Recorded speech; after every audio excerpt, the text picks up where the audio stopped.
देखिए, अभी तक हमने क्या पढ़ा है, भारत में जो लौह अयस्क वाले क्षेत्र हैं, ठीक, इसके बारे में हमने पढ़ लिया। और लौह अयस्क कौन कौन से होते हैं, कितने प्रकार के, कौन सा सर्वोत्तम होता है, ये सारी बातें हमने पिछली वीडियो में कर रखी। ठीक, तो पिछले वीडियो में जो कि पार्ट 1 है ना, पार्ट 1 है, उसमें आप जा कर के देख सकते हैं। ठीक, अभी हम क्या पढ़ रहे हैं, पार्ट 2। ठीक, पार्ट 2 क्या पढ़ रहे हैं, जो 10th की एनसीईआरटी है, 10th की एनसीईआरटी जो जियोग्राफी की है ना, वही पढ़ रहे हैं। ठीक, तो इसका ये दूसरा पार्ट है ना, पहला पार्ट इसके पहले ही बता चुका हूँ, वहाँ पर जाकर के आप देख सकते हैं, प्लेलिस्ट में पूरी प्लेलिस्ट बनी हुई है, वहाँ पर जाकर के देख। तो चलिए आज हम चलते हैं आगे अपने इस लेक्चर में, देखते हैं। आज अभी हम यहाँ पर पढ़ेंगे यहाँ से मैग्नीज से। ठीक, तो अब समझिए कि जो मैग्नीज है, मैग्नीज मुख्य रूप से इस्पात के निर्माण में प्रयोग किया जाता है। ठीक, मैग्नीज मुख्य रूप से इस्पात के निर्माण में प्रयोग किया जाता है। 1 टन इस्पात बनाने में 10 केजी मैग्नीज की आवश्यकता होती है। 1 टन इस्पात बनाने में लगभग 10 किलोग्राम मैग्नीज की आवश्यकता होती है। ठीक, इसका उपयोग ब्लीचिंग पाउडर, कीटनाशक दवाएं और पेंट बनाने में किया जाता है। ठीक, इसका उपयोग याद रखिएगा, कहाँ इसका उपयोग हो रहा है, ब्लीचिंग पाउडर, कीटनाशक दवाएं और पेंट बनाने में इसका उपयोग होता है। ठीक, और यहाँ पर देख लीजिए क्या दिखाया जा रहा है कि मैग्नीज उत्पादन में राज्यों का अंश क्या है, 2018-19 का डेटा है ये। ठीक, उस हिसाब से देख लीजिए भैया, तो सबसे ज़्यादा मैग्नीज उत्पादक राष्ट्र कौन सा है, तो वो है मध्य प्रदेश। देख रहे हैं 33% मध्य प्रदेश है, महाराष्ट्र 27% है, ठीक, उड़ीसा है 16% है, ठीक, कर्नाटक है 12%, आंध्र प्रदेश 10% और अन्य 2%। ठीक, तो ये क्या रहा आपका, ये हो गया आपका मैग्नीज उत्पादन में राज्यों का अंश क्या है। और याद रखिएगा ये सब लेटेस्ट आंकड़े हैं, लेटेस्ट मतलब क्या है कि जो एनसीईआरटी 2024-25 की है वो। ठीक, चलिए यहाँ पर आप देख सकते हैं भारत में जो मैग्नीज उत्पादक एरिया कहाँ कहाँ है। ठीक, जैसे अब ये दिख रहे हैं साइन, ये साइन जो देख रहे हैं ये मैग्नीज उत्पादन का है, तो कहाँ कहाँ है ये साइन, ये देख लीजिए। ठीक, ऐसे यहाँ पर देख लीजिए, तो सबसे पहले तो ये देख लीजिए, ये उड़ीसा का ये एरिया है, उड़ीसा में केंदुझर और सुंदरगढ़। ठीक, यहाँ पर मैग्नीज उत्पादक क्षेत्र है। चलिए मध्य प्रदेश में बालाघाट, ठीक, महाराष्ट्र में नागपुर, भंडारा, ठीक, और कर्नाटक का ये जो शिमोगा जिला है, यहाँ पर शिमोगा क्षेत्र है, वहाँ पर क्या है कि मैग्नीज उत्पादक एरिया है। ठीक, याद रखिएगा मोटी मोटी बात, क्या, उड़ीसा का केंदुझर, सुंदरगढ़, ठीक, और मध्य प्रदेश का बालाघाट, महाराष्ट्र का नागपुर, भंडारा और कर्नाटक का शिमोगा, ये क्या है, मैग्नीज उत्पादक क्षेत्र है। ठीक, और यहीं पर आप देख लीजिए, जैसे लौह वाला हम बात ही कर ही चुके हैं कि लौह अयस्क खाने कहाँ कहाँ हैं। ठीक, और मैग्नीज का हो गया, बॉक्साइट भी है, अभी यहाँ पर देख लीजिए बॉक्साइट कहाँ कहाँ उत्पादन होता है भारत में। इस मैप को देखेंगे, इसमें सब कुछ पता चल जाएगा आपको। ठीक, देखिए साउथ में कहीं बॉक्साइट का उत्पादक एरिया है नहीं, यहाँ पर है बॉक्साइट उत्पादक एरिया, देख लीजिए ये। तो ये हो गया उड़ीसा का कोरापुट है। ठीक, ये मैकाल श्रेणी आप देख ही रहे हैं, अमरकंटक श्रेणी देख रहे हैं, कटनी मध्य प्रदेश का देख रहे हैं, बिलासपुर देख रहे हैं, ये सब क्या है, बॉक्साइट उत्पादक क्षेत्र है। ठीक, और देख लीजिए अब क्या है, अभ्रक, तो अभ्रक देख लीजिए कहाँ कहाँ हो रहा है अभ्रक। तो अभ्रक साउथ में अगर देखेंगे, यहाँ पे देख लीजिए नेल्लोर, नेल्लोर आंध्र प्रदेश का है। ठीक, ये दिख रहे हैं नेल्लोर, नेल्लोर है आंध्र प्रदेश का, साउथ में सिर्फ नेल्लोर ही है जहाँ पर अभ्रक का उत्पादन हो रहा है। ठीक, फिर आगे अगर देख लीजिए यहाँ पे अभ्रक के उत्पादन में, तो ये देख रहे हैं अजमेर, बेवर राजस्थान का, बिहार में गया, हजारीबाग, ठीक, हजारीबाग झारखंड का है। यहाँ पर क्या है देख रहे हैं आप, ये सब अभ्रक उत्पादक क्षेत्र है। ठीक, आगे यहाँ देख लीजिए। अब यहाँ पर देखेंगे हम क्या कि अलौह खनिज, ठीक, अलौह खनिज, ठीक, जिसमें लोहे की मात्रा नहीं, वो उन खनिजों को। तो भारत में अलौह खनिजों की संचित राशि व उत्पादन अधिक संतोषजनक नहीं है, मतलब बहुत कम है। यद्यपि ये खनिज जिसमें बॉक्साइट, तांबा है, बॉक्साइट है, सीसा है, सोना है, ये सब पाए जाते हैं, ठीक। अभी देखा ना आपने बॉक्साइट है, बॉक्साइट बहुत कम जगह पे था ना, बॉक्साइट देख रहे हैं, ये बॉक्साइट कहाँ दिख रहा है आपको, ये है बॉक्साइट का। तो साउथ में तो कहीं बॉक्साइट का उत्पादन ही नहीं हो रहा है ना, कहाँ कहाँ हो रहा है देख रहे हैं, ये कोरापुट उड़ीसा का, ठीक, ये मैकाल श्रेणी, अमरकंटक श्रेणी, कटनी श्रेणी, बिलासपुर, बस एक तो ये वाला बेल्ट है। और साउथ में अगर देखेंगे तो साउथ में कोई एरिया है ही नहीं जहाँ पर बॉक्साइट का उत्पादन हो रहा है। तो वही बात यहाँ पर की जा रही, क्या कि ये जो अलौह खनिज है ना, इनका उत्पादन संतोषजनक नहीं है, ठीक। तो बॉक्साइट, सोना, सीसा, सोना इसमें आते हैं। धातु शोधन, इंजीनियरिंग व विद्युत उद्योगों में महत्वपूर्ण भूमिका निभाते हैं। कौन? अलौह खनिज जो होते हैं, ठीक। अब देखिए तांबे का वितरण समझ ही लिया हमने, तांबे का वितरण देखा ही, फिर भी देख लेते हैं इधर यहाँ पे। देखिए भारत में तांबे के भंडार व उत्पादन क्रांतिक रूप से बहुत कम है, न्यूनतम है, ठीक। अब देखिए घातवर्ध, ठीक, इसका मतलब क्या होता है कि वो बहुत तन्यता होती है उसमें, तन्य और ताप सुचालक होने के कारण तांबे का उपयोग मुख्यतः बिजली के तार बनाने में, है ना, इलेक्ट्रॉनिक्स और रसायन उद्योग में किया जाता है तांबे का उपयोग, ठीक। मध्य प्रदेश की बालाघाट खदानें देश का 52% तांबा उत्पादन करती हैं। झारखंड का सिंहभूम जिला भी तांबे का मुख्य उत्पादक है और राजस्थान की खेतड़ी खदानें भी तांबे के लिए प्रसिद्ध हैं, ठीक। तो ये चीज़ें देख लीजिएगा, यहाँ पर इसमें तांबे वाला नहीं है। आगे किसी मैप में, ठीक। अब यहाँ पर देखेंगे बॉक्साइट के बारे में। यद्यपि अनेक अयस्कों में एल्युमिनियम पाया जाता है, परंतु सबसे अधिक एल्यूमिना क्ले जैसे दिखने वाले पदार्थ कहाँ होते हैं? बॉक्साइट से ही प्राप्त किए जाते हैं। तो बॉक्साइट क्या हो गया? एल्युमिनियम का अयस्क, ठीक। बॉक्साइट निक्षेपों की रचना एल्युमिनियम सिलिकेटों से समृद्ध व्यापक भिन्नता वाली चट्टानों के विघटन से होती है, ठीक। आगे देखिए एल्युमिनियम एक महत्वपूर्ण धातु है क्योंकि यह लोहे जैसी शक्ति के साथ साथ अत्यधिक हल्का एवं सुचालक भी होता है। इसमें अत्यधिक घातवर्धता, ठीक ठीक। तो अब देख लीजिए कि भैया जो ये बॉक्साइट है ये कहाँ कहाँ सर्वाधिक हो रहा है। तो भैया आंकड़े वही हैं 2018-19 वाले। सबसे ज़्यादा बॉक्साइट का उत्पादन कौन कर रहा है भैया? उड़ीसा कर रहा है 65%, ठीक। बॉक्साइट का सर्वाधिक उत्पादन कौन कर रहा है? उड़ीसा कर रहा है सबसे अधिक, ठीक। उसके बाद कौन करेगा? झारखंड। उसके बाद झारखंड है 10% झारखंड कर रहा है, ठीक। उसके बाद गुजरात कर रहा है 9%, बाकी छत्तीसगढ़ महाराष्ट्र दोनों 6% है, ठीक। मध्य प्रदेश 3%, अन्य 1%। तो ये आप देख रहे हैं बॉक्साइट उत्पादक राज्य, ठीक। ये कहाँ का है?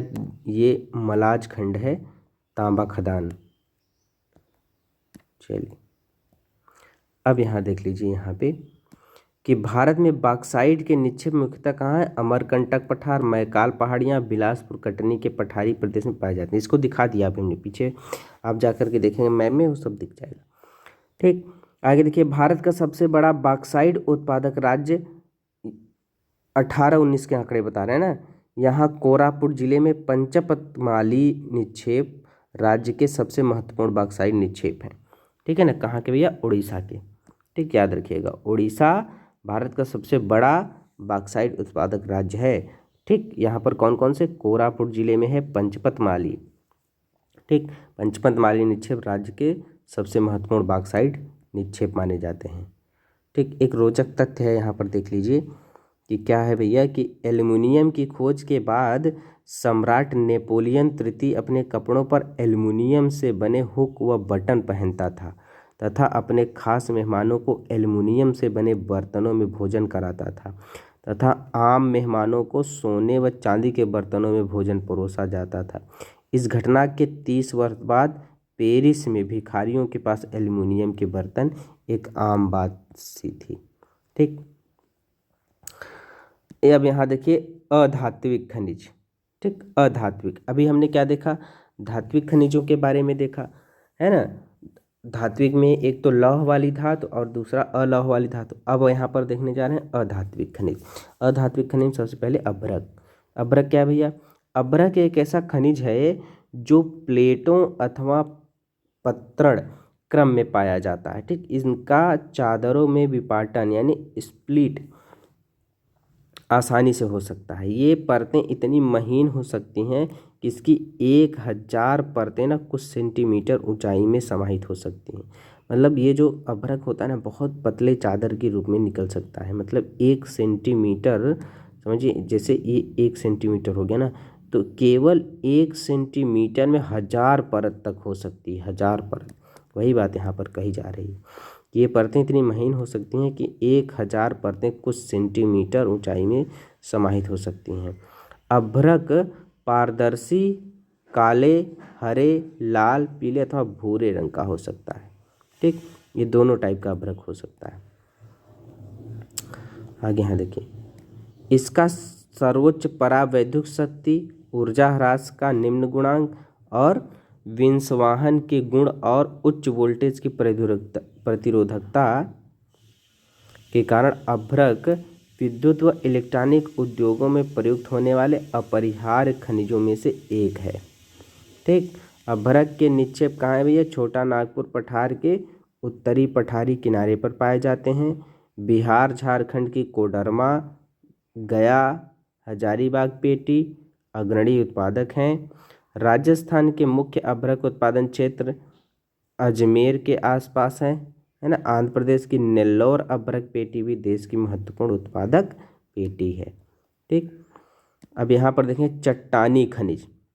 सबसे पहले लाइमस्टोन, यानी लाइमस्टोन मतलब चूना पत्थर। तो चूना पत्थर कैल्शियम या कैल्शियम कार्बोनेट तथा मैग्नीशियम कार्बोनेट से बनी चट्टानों में पाया जाता है। ठीक, तो चूना कहाँ पाया जाता है, सिंपल बात है, कहाँ से, कैल्शियम कार्बोनेट, मैग्नीशियम कार्बोनेट से बनी जो चट्टानें उसमें पाए जाते हैं। अधिकांशतः अवसादी चट्टानों में पाए जाते हैं, ये भी याद रखिएगा, अधिकांशतः अवसादी चट्टानों में पाए जाते हैं। ठीक, चूना पत्थर सीमेंट उद्योग का एक आधारभूत कच्चा माल होता है। ये पॉइंट याद रखिएगा कि जो चूना पत्थर है ना, वो सीमेंट उद्योग का एक आधारभूत कच्चा माल होता है।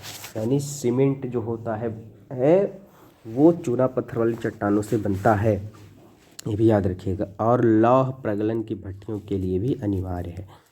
ठीक, तो ये देख लीजिए, ये क्या दिखाया जा रहा है, चूना पत्थर उत्पादन में राज्यों का अंश। तो कहाँ कहाँ चूना पत्थर सबसे ज़्यादा होता है वो यहाँ पर दिखाया जा रहा है। तो देख लीजिए भैया, सबसे ज़्यादा चूना पत्थर कहाँ हो रहा है, सबसे ज़्यादा चूना पत्थर हो रहा है, ये देखिए राजस्थान में 22%। ठीक, आंध्र प्रदेश मध्य प्रदेश में 13%, छत्तीसगढ़ में 11%, कर्नाटक में 10%, तेलंगाना में 7%, गुजरात में 6%, तमिलनाडु में 5%, महाराष्ट्र में 4% और अन्य में 9%। मतलब राजस्थान में सबसे अधिक होता है क्या, चूना पत्थर हो गया। आगे देखिए, खनन को घातक उद्योग यानी किलर इंडस्ट्री बनने से रोकने के लिए दृढ़ सुरक्षा विनियम और पर्यावरण कानूनों का क्रियान्वयन बहुत जरूरी है।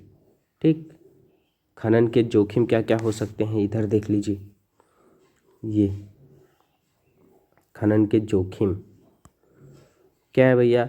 पहली बात तो ये है कि खदानों में काम करने वाले जो श्रमिक होते हैं ना, धूल व हानिकारक धुएं से सांस लेते हुए उनके फेफड़े संबंधी बीमारी हो जाती है ना, तो फेफड़े संबंधी बीमारियों के वो शिकार हो जाते हैं। खदानों की छतों के गिरने से, सैलाब आने से, है ना, सैलाब मतलब जल प्लावित होने से, कोयले की खानों में आग लग जाने से, ये सब खतरे हैं ना। इन खतरों से श्रमिकों के लिए ये सब खतरे जहाँ खदान वगैरह होती हैं वो आम बात होती है, वहाँ पर अक्सर ये सब चीज़ें हो जाती हैं। तो खदान क्षेत्रों में खनन के कारण क्या होता है, इधर देखिए क्या हो गया भैया, कि अब वहाँ पर खनन के कारण वहाँ का जल ही जो है वो दूषित हो गया। अवशिष्ट पदार्थों तथा खनिज तरल के मलबे के खत्ता लगाने से भूमि व मिट्टी का अवक्षय होता है सरिताओं और नदियाँ भी प्रदूषित हो जा रही हैं इसकी वजह से। जहाँ खनन होगा वहाँ धुआं उड़ती रहती है, देख रहे हैं, ये सब घटनाएं हैं, ये सब दिखती रहती हैं। ठीक है, खनन हो रहा है, यहाँ पर धूल उड़ रही है, तो मजदूर वगैरह जो हैं, कार्यकर्ता जो हैं, उनके नाक में जा रहा है, तो ये सब चीज़ें होती हैं भैया। खनिजों का संरक्षण कैसे करते हैं ना, अब देखिए, तो अब खनिज जो होते हैं, खनिजों का संरक्षण बहुत ज़रूरी होता है। पहले तो ये देख लीजिए कि हम सभी को उद्योग और कृषि की खनिज निक्षेपों और उनसे विनिर्मित पदार्थों पर भारी निर्भरता सुपरिचित है। खनन योग्य निक्षेप की कुल राशि असार्थक अंश है, अर्थात भूपर्पट्टी का 1% है ना। जिन खनिज संसाधनों के निर्माण व संधारण में लाखों वर्ष लगे हैं, हम उनका शीघ्रता से उपभोग कर रहे हैं, बहुत तेज़ी से उनका उपयोग किया जा रहा है। ठीक, अब देखिए, खनिज निर्माण की भूगर्भिक प्रक्रियाएं इतनी धीमी हैं कि उनके वर्तमान उपभोग की दर की तुलना में उनके पुनर्भरण की दर अपरिमित रूप से थोड़ी है। मतलब जितनी तेज़ी से हम उसका उपयोग कर रहे हैं, उतनी तेज़ी से वो खनिज बन नहीं रहा है। इसीलिए खनिज संसाधन सीमित और अनवीकरण योग्य है, याद रखिएगा। तो खनिज संसाधन क्या है भैया, एक तो सीमित है, दूसरा अनवीकरण योग्य, मतलब इतनी जल्दी ये अपने आप को फुलफिल नहीं कर पाएंगे। ठीक, तो आगे देख लीजिए, समृद्ध खनिज निक्षेप हमारे देश की अत्यधिक मूल्यवान संपत्ति है, लेकिन ये अल्पजीवी है। अयस्कों के सतत उत्खनन से लागत बढ़ती है, क्योंकि खनिजों के उत्खनन की गहराई बढ़ने के साथ उनकी गुणवत्ता घटती जाती है। ये भी याद रखिए, खनिजों के उत्खनन की गहराई बढ़ने के साथ उनकी गुणवत्ता घटती जाती है। ठीक, आपने खनिज संसाधनों को सुनियोजित एवं सतत पोषणीय ढंग से प्रयोग करने के लिए एक तालमेल युक्त प्रयास करना होगा। ठीक, ये चीज़ याद रखिएगा। उन्नत प्रौद्योगिकियों का सतत विकास करते रहना होगा। धातुओं का पुनः चक्रण, रद्दी धातुओं का प्रयोग तथा अन्य प्रतिस्थापनों का उपयोग भविष्य में हमारे खनिज संसाधनों के संरक्षण के उपाय। ठीक, तो ये उपाय है क्या, खनिज संरक्षण के क्या क्या कर सकते हैं आप। ठीक, क्या क्या कर सकते हैं भैया, पहली बात तो ये है कि जो आपने खनिज संसाधनों का क्या करना है, संपोषणीय ढंग से प्रयोग करना है। मतलब इतना उपयोग करना है कि आने वाली पीढ़ियों के लिए भी वो बचा रहा है ना, बहुत ज़्यादा इस तरीके से अंधाधुंध उपयोग नहीं करना है। ठीक, इसके लिए तालमेल बना के रखना पड़ेगा। दूसरा, उन्नत प्रौद्योगिकियों का सतत डेवलपमेंट करना पड़ेगा, सतत विकास करना पड़ेगा। ठीक है ना, धातुओं का पुनः चक्रण करना पड़ेगा। ठीक, तो इस तरीके से कुछ उसके संरक्षण के उपाय हैं दिए हुए हैं, आपको ध्यान रखना पड़ेगा। आगे देखिए, यहाँ पर ऊर्जा संसाधन, तो ऊर्जा क्या है भैया, सभी क्रियाकलापों के लिए तो ऊर्जा आवश्यक है। ठीक, खाना पकाने में, रोशनी, ताप के लिए। ठीक, गाड़ियों के संचालन, उद्योगों में मशीनों के संचालन में ऊर्जा की आवश्यकता होती है। ठीक, तो ऊर्जा तो बहुत ज़रूरी है ही। तो ऊर्जा का उत्पादन ईंधन खनिजों, अब क्या है, कोयला, पेट्रोलियम, प्राकृतिक गैस, यूरेनियम तथा विद्युत से किया जाता है ना। ऊर्जा का उत्पादन ईंधन खनिजों, ठीक, याद रखिए, कोयला है, पेट्रोलियम, प्राकृतिक गैस, यूरेनियम, विद्युत से किया जाता है। आगे देखिए, ऊर्जा संसाधनों को परंपरागत तथा गैर परंपरागत संसाधनों में वर्गीकृत किया जाता है। ये याद रखिएगा, क्या कि ऊर्जा जो संसाधन है उनको परंपरागत और गैर परंपरागत में बांट सकते हैं। तो अब देख लीजिए कि जो परंपरागत संसाधन में कौन कौन से आते हैं, लकड़ी है, उपले हैं, कोयला है। कोयला याद रखिएगा परंपरागत संसाधन है, कोयला, पेट्रोलियम, प्राकृतिक गैस और विद्युत। ठीक, दोनों जल विद्युत और ताप विद्युत, दोनों विद्युत क्या होते हैं, सम्मिलित रूप से इनको क्या कहते हैं, परंपरागत संसाधन कहते हैं। ठीक, और अपरंपरागत संसाधन किसको कहेंगे, देख लीजिए यहाँ पे, अपरंपरागत मतलब गैर पारंपरिक। गैर परंपरागत संसाधनों में कौन कौन से आता है, देखिए, सौर, पवन, ज्वारी, भूतापी, बायोगैस, परमाणु ऊर्जा। याद रखिए, परमाणु ऊर्जा गैर परंपरागत संसाधनों में शामिल होते हैं। ठीक, आगे देखिए, ग्रामीण भारत में लकड़ी व उपले बहुतायत में प्रयोग किए जाते हैं। ठीक, एक अनुमान के अनुसार ग्रामीण घरों में आवश्यक ऊर्जा का 70% से अधिक इन दो साधनों से प्राप्त होता है। ठीक, अब देखिए, लेकिन अब घटते वन क्षेत्र के कारण इनका उपयोग करते रहना कठिन होता जा रहा है। मतलब लकड़ी और उपलों का प्रयोग करते जा रहे हैं, धीरे धीरे वन की कटाई करेंगे तो दिक्कत होगी। अब इसके अतिरिक्त उपलों का उपभोग भी हतोत्साहित किया जा रहा है, क्योंकि इससे सर्वाधिक मूल्यवान खाद्य का उपभोग होता है जिसे कृषि में प्रयोग किया जा सकता है। मतलब अब ये क्या है कि लकड़ी और इनका जब जलाते जा रहे हैं तो क्या हो जाएगा कि खाद, जो बायो खाद है, उसमें भी दिक्कत हो जाएगी, उसकी भी कमी होती जाएगी। तो यही बात है कि क्या किया जा रहा है कि अब इनको भी हतोत्साहित किया जा रहा है इनके उपयोग से भी, जिससे क्या होगा कि जो अपशिष्ट है वो कृषि में खाद के रूप में उपयोग में आ सकता है। तो यहाँ पर देख लीजिए भैया, परंपरागत ऊर्जा के स्रोत क्या क्या है। सबसे पहले देखिए कोयला। ठीक, तो कोयला भारत में कोयला बहुतायत में पाया जाने वाला जीवाश्म ईंधन है, याद रखिए कोयला। ठीक, यह देश की ऊर्जा आवश्यकताओं का महत्वपूर्ण भाग प्रदान करता है।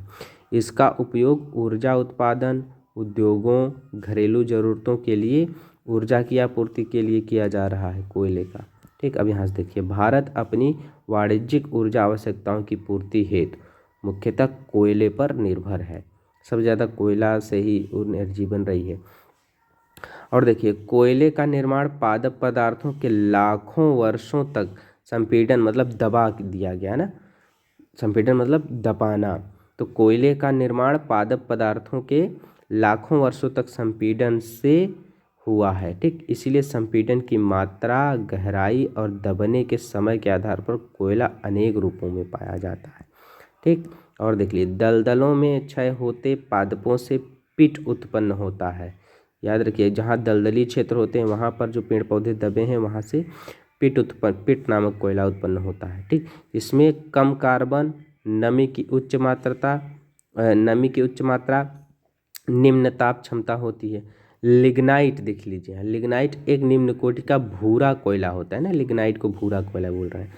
ठीक, यह मुलायम होने के साथ साथ अधिक, इधर देखिए, अधिक, ये यहाँ पर क्या है, नमी युक्त होता है। ठीक, लिग्नाइट के प्रमुख भंडार कहाँ कहाँ है ये देख लीजिए, कहाँ कहाँ है भैया, तमिलनाडु के नवेली में मिलते हैं और विद्युत उत्पादन में प्रयोग किए जाते हैं। ठीक, और उसके बाद देख लीजिए यहाँ पे कि जब जो गहराई में दबे जीवाश्म होते हैं ना, गहराई में दबे हैं तथा अधिक तापमान से प्रभावित कोयले को बिटुमिनस कोयला कहा जाता है। ठीक, जो बहुत गहराई में हो बिटुमिनस कोयला कहलाता है। ठीक, वाणिज्यिक प्रयोग में सर्वाधिक लोकप्रिय है। ठीक, धातु शोधन में उच्च श्रेणी के बिटुमिनस कोयले का प्रयोग किया जाता है। ठीक, जिसका लोहे के प्रगलन में विशेष महत्व है। देखिए, सबसे अच्छा कोयला कौन सा, एंथ्रेसाइट कोयला सर्वोत्तम गुण वाला कठोर कोयला है। ठीक, ये याद रखिए, एंथ्रेसाइट हो गया, बिटुमिनस हो गया, लिग्नाइट हो गया, पिट, इस तरीके के कोयले के भाग हो गए।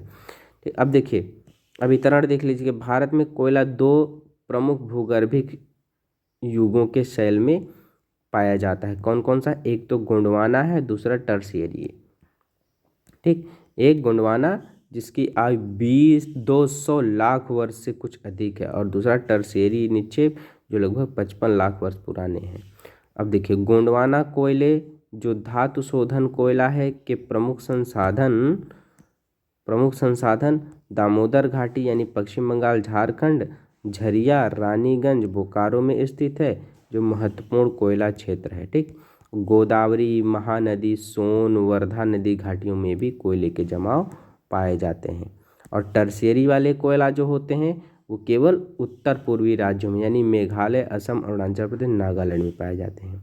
ठीक, एक चीज़ याद रखिएगा, मैप में देख लेते हैं थोड़ा सा इसको। ठीक, अच्छा, कोयला कंप्लीट करके चलते हैं यहाँ से। देखिए, स्मरण रहे, कोयला स्थूल पदार्थ है जिसका प्रयोग करने पर भार घटता, याद रखिएगा, इसका प्रयोग करने पर भार घटता है क्योंकि राख में परिवर्तित हो जाता है। ठीक, इसी कारण भारी उद्योग, ताप विद्युत गृह कोयला क्षेत्रों अथवा उनके निकट ही स्थापित किए जाते हैं। ठीक, तो ये चीज़ याद रखिएगा। एक बार देख लीजिए, सभी कोयला क्षेत्र देख लेते हैं। देख रहे हैं, यहाँ देखिए, ये है कोयला क्षेत्र। तो कोयला क्षेत्र कहाँ कहाँ है, यहाँ पर देखिए। तो सबसे पहले तो कोयला क्षेत्र आपने देखा कि भारत में दो टाइप के हैं ना, दो, एक तो गोंडवाना है, ठीक, और दूसरा टर्शियरी वाला है, ठीक।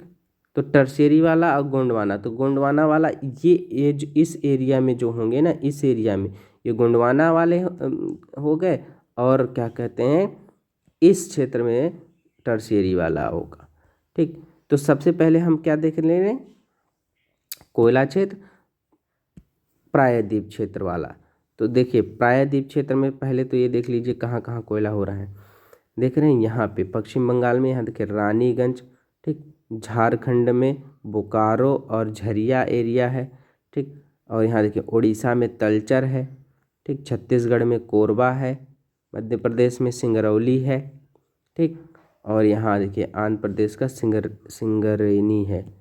तो अब ये पूरा एरिया जो आप देख रहे हैं, ये पूरा एरिया कोयले वाला क्षेत्र ही है, ठीक, ये पूरा एरिया कोयले का क्षेत्र है। और भी देखिए तमिलनाडु में केवल नवेली ऐसा एरिया जहाँ पर कोयला पाया जाता है, नवेली, ठीक। बाकी टर्शियरी कोयला देख लीजिए, टर्शियरी कोयला क्षेत्र का ये एरिया है, टर्शियरी कोयला क्षेत्र का, ठीक, ये। और क्या है इस मैप में देख लीजिए, कोयला की खाने देख लीजिए, कोयला की खाने कहाँ कहाँ हैं। ये कोयला क्षेत्र हो गया, ये कोयला क्षेत्र हो गया। तो कोयला क्षेत्र मुख्य रूप से कितना है, 3 जगह ही है, 3-4 जगह देख लीजिए। एक तो ये कोयला क्षेत्र है, फिर ये कोयला क्षेत्र है, फिर ये है, ये, ठीक, ये कोयला क्षेत्र है। कोयला खाने कहाँ कहाँ से हैं, नवेली में है, सिंगरेनी में है, कोरबा में है, सिंगरौली है, तलचर है, ठीक, बोकारो, झरिया, रानीगंज इधर है, ठीक, जंजी, सिम्बाबार उधर का एरिया हो गया ये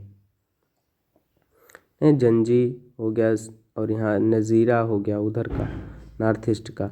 मुख्य सुरक्षित प्राकृतिक गैस देख लीजिए। तो मुख्य सुरक्षित प्राकृतिक गैस कहाँ कहाँ है, तो एक तो ये वाला एरिया हो गया, ठीक, मुंबई हाई बसीन, और इधर कलोल बड़ोदरा वाला एक ये एरिया हो गया इधर। तो ये क्या हो गया, मुख्य सुरक्षित प्राकृतिक गैस है। गैस पाइपलाइन देख लीजिए, HVJ प्राकृतिक गैस पाइपलाइन। तो ये जो आप देख रहे हैं ना, ये गैस पाइपलाइन है, ये याद रखिए कौन सा, ये देख रहे हैं, ये गैस पाइपलाइन है। कहाँ, हजीरा से शुरू हो रही है, हजीरा इधर देख रहे हैं, अंकलेश्वर, झापुआ, ठीक, इस तरीके से इधर चली जा रही है। फिर यहीं पर पड़ गई भी अंता, ठीक, औरैया उत्तर प्रदेश का है ये, औरैया, जगदीशपुर एक चली जा रही है, शाहजहाँपुर चली जा रही है, आंवला चली जा रही है, देख रहे हैं। फिर इधर का ये वाला एरिया देख रहे हैं, गुरुग्राम, दिल्ली, सोनीपत, साहिबाबाद, बबरा है ना, ये चीज़ें हैं, ध्यान रखिएगा इसको। चलिए, तो ये ऊर्जा उत्पादक हमने देख लिया कोयला का, कि कोयला का उत्पादन कहाँ कहाँ हो रहा है और कोयला का मुख्य क्षेत्र क्या क्या है, ठीक। हमने देख लिया, सभी कोयले के बारे में भी देख लिया, कौन सा कोयला कहाँ है ये भी देख लिया, है ना। तो जो याद रखिएगा, जो कोयला संपीड़न से तो सब बनते हैं, तो जो कोयला दलदली क्षेत्र में उसको हम पिट कह रहे हैं। एक होता है लिग्नाइट कोयला होता है ना, या मुलायम होता है, इसके बारे में हमने बता ही दिया आपको, ठीक। और हमने क्या बताया थी, सबसे सर्वोत्तम कोटि का कोयला के बारे में बता दिया। अब यहाँ पर देखेंगे पेट्रोलियम के बारे में, ठीक। तो पेट्रोलियम भैया देख लीजिए कि भारत में कोयले के पश्चात ऊर्जा का दूसरा प्रमुख साधन पेट्रोलियम या खनिज तेल है, ठीक। यह ताप व प्रकाश के लिए ईंधन, मशीनों को स्नेहक और अनेक विनिर्माण उद्योगों में इसका उपयोग होता है, ठीक, कच्चे माल के रूप में इसका उपयोग होता है।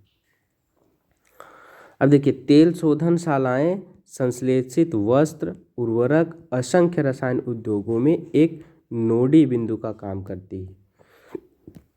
भारत में अधिकांश पेट्रोलियम की उपस्थिति टर्शियरी युग की शैल संरचनाओं के अपनति व भ्रंश ट्रैप में पाई जाती है। तो पेट्रोलियम कहाँ पाई जा रही है, समझ लीजिए, भारत में अधिकांश पेट्रोलियम की उत्पत्ति कहाँ से, टर्शियरी युग की जो शैल संरचनाओं के अपनति जानते हैं क्या होता है, अपनति होता है, एक अभिनति होता है। अपनति मतलब जो चट्टानें होती हैं ना, चट्टानों के मोड़दार ऐसे, ये होता है अपनति, ये होता है अवनति या भ्रंश होता है। जैसे जो चट्टानें चट्टानों में फोल्ड पड़ जाने की वजह से ये सब होते हैं, अपनति और अवनति बनती हैं। तो जो टर्शियरी युग की जो शैल है, शैल मतलब चट्टानें हैं, चट्टानों के अपनति व भ्रंश ट्रैप में पाई जाती हैं, याद रखिए। ठीक। पेट्रोलियम वलन, अपनति और गुंबद वाले प्रदेशों में यह वहाँ पाया जाता है जहाँ उद्वलन के शीर्ष में तेल ट्रैप हुआ होता है।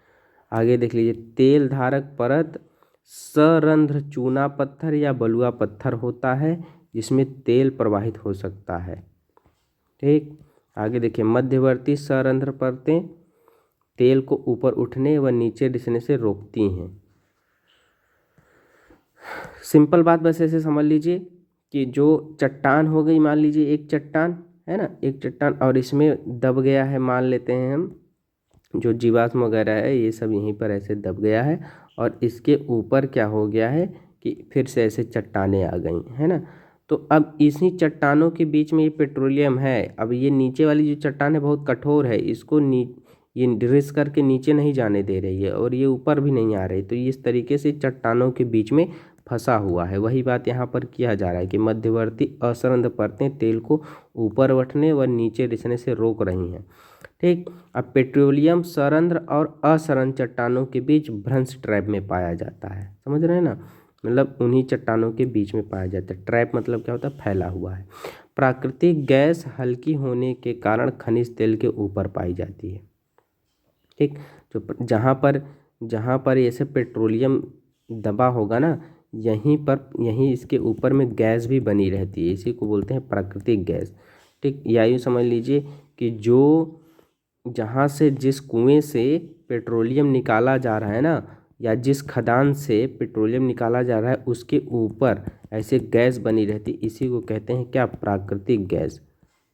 ठीक। प्राकृतिक गैस कहते हैं इसी को, याद रखिएगा। यहाँ पर वो अयस्क है, पेट्रोलियम है, और पेट्रोलियम के ऊपर जो गैस बन रही है इसी को कह रहे हैं प्राकृतिक गैस।